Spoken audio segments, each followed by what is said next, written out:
Okay, hi everyone. So today let's discuss this interesting problem. So it says a man of mass 50 kilogram starts moving on the earth and acquires a speed of 1.8 meter per second. With what speed does the earth recoil? Mass of the earth is 6 into 10 raised to the power 24 kilogram. Fine. So देखो इस तरह से अर्थ है और इसकी surface पे एक आदमी खड़ा हुआ है जो कि मूव करना स्टार्ट करता है. अगर इसे मूव करना है so he has to apply a force on the surface of earth in the backward direction. अगर मैं कहता हूँ कि इस आदमी को आगे की तरफ मूव करना है तो ये क्या करेगा, सरफेस ऑफ अर्थ को पुश करेगा इन the backward direction. So what will happen when the man pushes the earth in the backward direction? Let's say he is applying a force of capital F in the backward direction on the surface of earth. So equal and opposite force will be applied by the surface of earth on the man in the forward direction. So इस तरह से इसकी कुछ velocity आ जाएगी in the forward direction और जो अर्थ है वो पीछे की तरफ रिकॉइल करेगा. लेट्स से जो आदमी है उसकी आगे की तरफ वेलोसिटी है vm और जो अर्थ है उसकी पीछे की तरफ वेलोसिटी हो जाएगी ve. Let's assume the mass of the man is mm and mass of the earth is me, right? Means mass of the earth is me. Fine. So आप देखो, if I take my system as man plus earth, अगर मैं earth plus man को as a system लेता हूँ, then ये जो capital F force लग रहा है, this will be an internal force for this system because one part of the system is applying force on the other part. Man and earth both are the part of the system, right? So एक part दूसरे part पे लगा रहा है. So that is an internal force. So we can say net external force on the system is 0. It means momentum of the system will not change. Means momentum conserve होगा. Means P initial will be P final. अब initial momentum क्या लेना है? Initial momentum आपको 0 लेना है. Because ये जो problem है इसी तरह से फ्रेम हुआ है कि initially आपको ये assume करना पड़ेगा कि ये जो अर्थ है और ये जो मैन है दोनों रेस्ट में थे. Then only you can find out the recoiling velocity of the earth. Right. So initial momentum हम जीरो लेंगे, देन फाइनल मोमेंटम भी जीरो होना चाहिए. इट मीन्स जो आदमी है उसका फॉरवर्ड मोमेंटम जो है that will be the backward momentum of the earth. Means आदमी का जितना मोमेंटम आगे की तरफ है that is M M into V M, right, उतना ही मोमेंटम अर्थ का पीछे की तरफ होगा. It means M E into V E, right.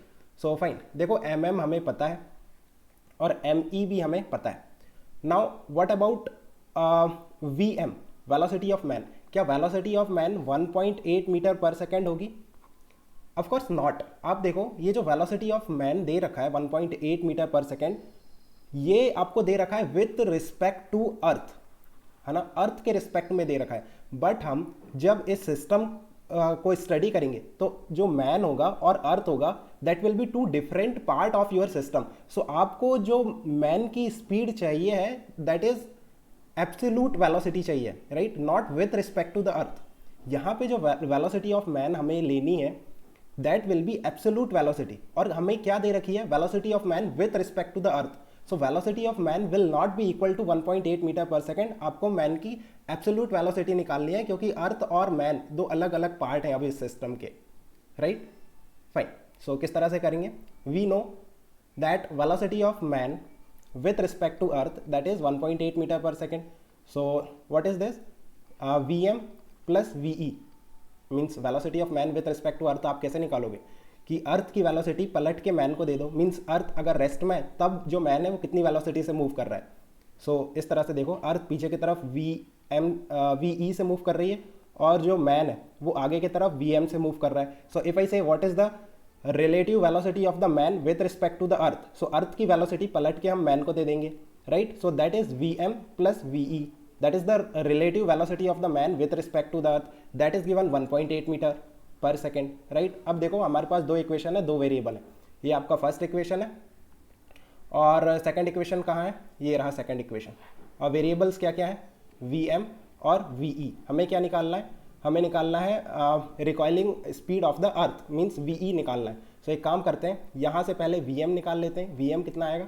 vm will be me ve divided by mm, right. और ये वाली जो vm है आप यहाँ पुट कर दो.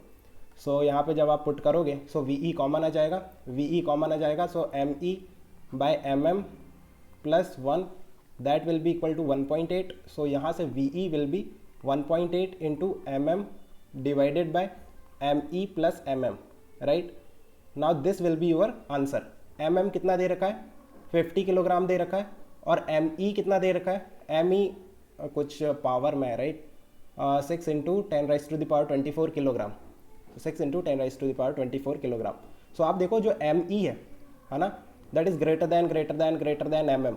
सो जो डिनोमिनेटर है ना आपका, अल्टीमेटली उसमें सिर्फ ME ही बचेगा।